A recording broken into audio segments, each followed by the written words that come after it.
भ्रष्टाचार से सब परेशान है। हिंदू भी परेशान है, मुसलमान भी परेशान है, पारसी भी परेशान है, ईसाई भी परेशान है, ब्राह्मण भी परेशान है, क्षत्रिय भी परेशान है, वैश्य भी परेशान है, दलित भी परेशान है। भ्रष्टाचार से बंगाली भी परेशान है, गुजराती भी परेशान है, तमिलियन भी परेशान है, कश्मीरी भी परेशान है। इसके बावजूद भ्रष्टाचार को जड़ से खत्म करने पे कभी संसद और विधानसभा में चर्चा ही नहीं होती। भ्रष्टाचार को जड़ से खत्म किया जाए, भारत को एक ईमानदार राष्ट्र बनाया जाए, इस पे न विधायिका में चर्चा होती है, न न्यायपालिका में चर्चा होती है, न कार्यपालिका में चर्चा होती है, न खबर पालिका में चर्चा होती है। खबर पालिका सुबह से लेकर शाम तक टीआरपी बटोरने में, ब्रेकिंग न्यूज दिखाने में व्यस्त है। न्यायपालिका सुबह से लेकर शाम तक दूसरे काम में व्यस्त है, जमानत देने में, जमानत खारिज करने में व्यस्त है। विधायिका में सुबह से लेकर शाम तक केवल तू मैं आरोप प्रत्यारोप, नूरा कुश्ती, बतौलेबाजी, तू चोर मैं सिपाही चल रहा है। जो विकास की बात भी हो रही है तो केवल भौतिक विकास की बात हो रही है। भारत के नैतिक विकास की बात नहीं हो रही, भारत के चारित्रिक विकास की बात नहीं हो रही है, भारत के सांस्कृतिक विकास की बात नहीं हो रही है, भारत के आध्यात्मिक विकास की बात नहीं हो रही है। केवल जो थोड़ी बहुत चर्चा हो रही है विकास की। और एक बात याद रखिएगा, शरीर कितना भी स्वस्थ हो, लेकिन अगर व्यक्ति नैतिक रूप से ठीक ना हो, चारित्रिक रूप से ठीक ना हो, आध्यात्मिक रूप से ठीक ना हो, तो फिर भौतिक विकास बेकार है। ऐसे किसी भी देश का भौतिक विकास खूब हो जाए, एयरपोर्ट अच्छे हो जाए, हाईवे अच्छे हो जाए, सड़कें अच्छे हो जाए, एक्सप्रेसवे अच्छे हो जाए, ठीक है, लेकिन अगर वहां के लोगों का नैतिक विकास ना हो तो वो देश भी बेकार है। हम जापान को अच्छा इसलिए मानते हैं क्योंकि वहां भौतिक विकास हुआ है, तो वहां पे नैतिक विकास भी खूब हुआ है। सिंगापुर को इसलिए अच्छा मानते हैं कि भौतिक विकास के साथ साथ आध्यात्मिक विकास, चारित्रिक विकास, नैतिक विकास ये भी उन्होंने किया है। और नतीजा ये है कि देखिए वहां शांति है, समृद्धि है, खुशहाली है। केवल भौतिक विकास करने से शांति, समृद्धि, खुशहाली नहीं आती है। उसके लिए नैतिक विकास, शैक्षिक विकास, चारित्रिक विकास, बौद्धिक विकास, मानसिक विकास करना होता है। उद्योग मंत्रालय, परिवहन मंत्रालय, civil aviation ministry, commerce ministry, ये सब क्या करते हैं? भौतिक विकास करते हैं। संस्कृति मंत्रालय, शिक्षा मंत्रालय और कानून मंत्रालय ये नैतिक विकास करते हैं, आध्यात्मिक विकास करते हैं, चारित्रिक विकास करते हैं। दुर्भाग्यवश हमारे भारत में पिछले 75 वर्षों में भौतिक विकास तो खूब हुआ, डैम बने, सड़कें बनी, हाईवे बने, एयरपोर्ट बने, सब बने, लेकिन कैसे आध्यात्मिक विकास हो इस पर गंभीरता के साथ चर्चा नहीं हुई, आज भी नहीं हो रही। और नतीजा क्या है? थाने के भ्रष्टाचार से हिंदू, मुसलमान, पारसी, ईसाई सब परेशान है। तहसील के भ्रष्टाचार से ब्राह्मण, क्षत्रिय, वैश्य, दलित सब परेशान है। डिस्ट्रिक्ट कोर्ट में मुकदमे में जो तारीख पे तारीख पड़ रही है उससे सभी वर्गों के लोग परेशान हैं, सभी भाषाओं के लोग परेशान हैं, सभी क्षेत्र के लोग परेशान हैं। समाधान क्या है? शिक्षा में संस्कार, कानून का खौफ। शिक्षा में संस्कार कैसे आएगा? शिक्षा में संस्कार आएगा इस राइट टू एजुकेशन एक्ट को बदल के इसमें एक शब्द इक्वल जोड़ दिया जाए, राइट टू इक्वल एजुकेशन कर दिया जाए। पूरे देश में कॉमन सिलेबस, कॉमन करिकुलम हो, one nation one education board हो, वन नेशन वन सिलेबस हो, वन नेशन वन करिकुलम हो, लोग अपनी अपनी भाषा में पढ़ें लेकिन सिलेबस करिकुलम समान हो। शिक्षा में संस्कार तब आएगा जब हम प्राइमरी में physics, chemistry, math, zoology, botany पढ़ाने की बजाय प्राइमरी में हम अपने महान ऋषियों को पढ़ाएंगे, महान महर्षियों को पढ़ाएंगे, महान विदुषी हमारी माताएं हैं उनको पढ़ाएंगे, हमारे जो एक से एक हमारे महापुरुष हुए उनको पढ़ाएंगे।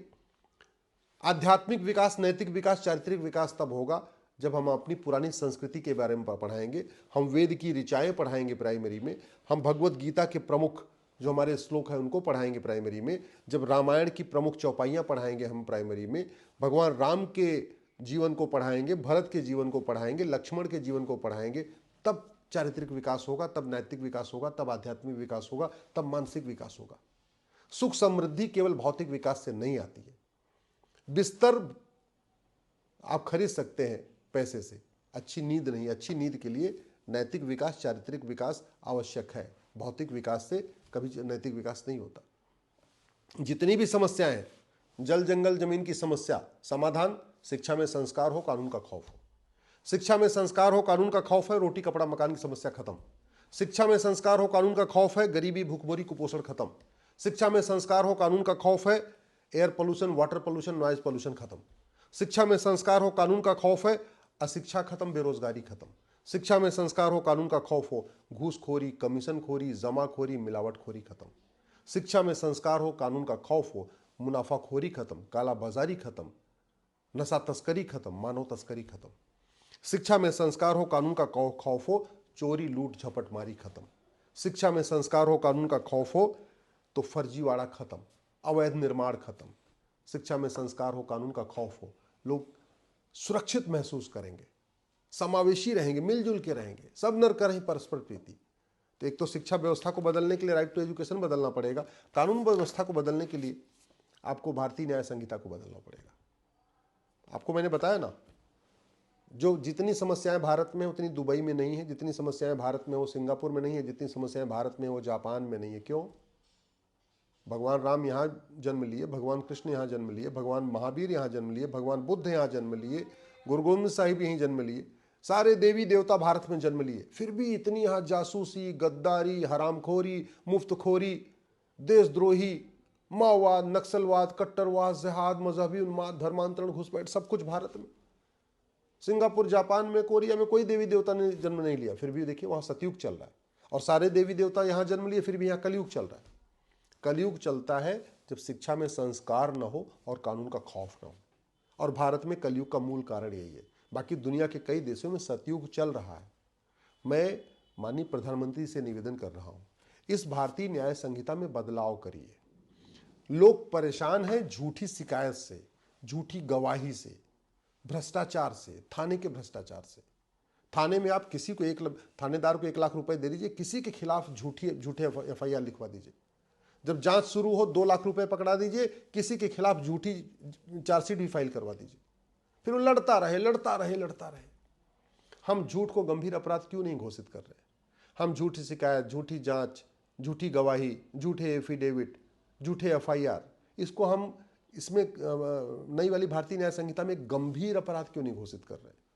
हम झूठे आधार, झूठे राशन कार्ड, झूठे एज सर्टिफिकेट, झूठे डेथ सर्टिफिकेट, झूठे इनकम सर्टिफिकेट, इसको गंभीर अपराध क्यों नहीं घोषित? आज ही के पेपर में आया, एक व्यक्ति ने जो है झूठे विरासत बनवा लिया, झूठी वसीयत बनवा के दूसरे की जमीन पर कब्जा कर लिया। अब वो बेचारा 40-50 साल लड़ता रहेगा, तारीख पे तारीख मिलेगी अपनी जमीन छुड़ाने में।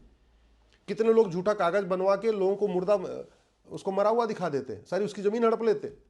वो बेचारा जिंदा है, फिर भी वो कोर्ट में लड़ रहा है ये सिद्ध करने के लिए कि मैं तो जिंदा हूं। ये सिचुएशन चल रही। क्यों?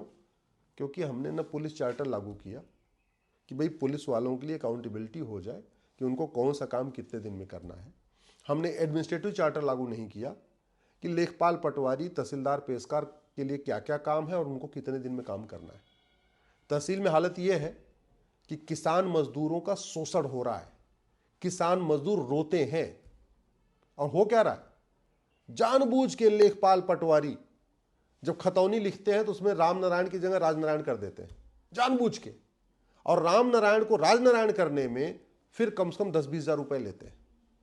यही खेल लेखपाल करता है, यही खेल पटवारी कर रहा है, पूरे डिपार्टमेंट में चल रहा है। जानबूझ के मिस्टेक कर देते हैं और उसके बाद उनके पास जाओ, बोले जी गलती हो गई होगी, लेकिन गलती अपने आप ठीक नहीं करेंगे। उस गलती को ठीक करने के लिए भी, गलती भी उन्हीं की, और उसको ठीक करने के लिए 10,000 रुपए चाहिए उनको।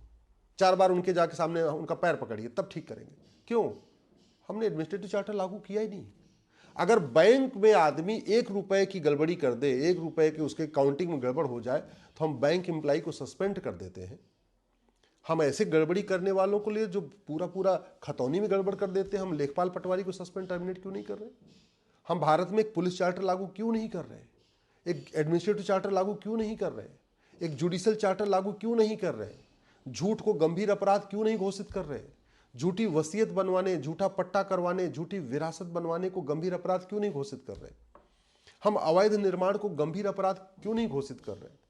ये जो तारीख पे तारीख प्रक्रिया चल रही है, इसको हम गंभीर अपराध क्यों नहीं घोषित कर रहे? झूठ पकड़ने के लिए नार्को पॉलीग्राफ ब्रेन मैपिंग कानून क्यों नहीं बना रहे? झूठ पकड़ने के लिए हर जिले में एक narco polygraph brain mapping lab क्यों नहीं बना रहे? आखिर दुनिया से इतना कुछ सीखते हैं।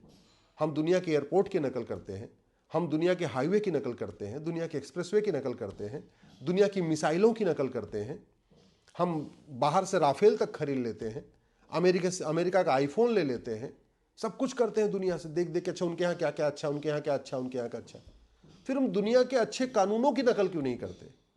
बाकी भौतिक विकास करने में तो करोड़ों रुपए खर्च होता है, हाईवे बनाने में, एयरपोर्ट बनाने में, जो कुछ और हम भौतिक विकास करते हैं उसमें तो करोड़ों रुपए खर्च करता है। भारत का नैतिक विकास करने के लिए, भारत का आध्यात्मिक विकास करने के लिए, भारत का शैक्षिक विकास करने के लिए, भारत का मानसिक विकास करने के लिए एक पैसे नहीं खर्च होगा। जो जितना पैसा अभी खर्च हो रहा है उसी में शिक्षा में संस्कार भी आ जाएगा, कानून का खौफ भी पैदा हो जाएगा।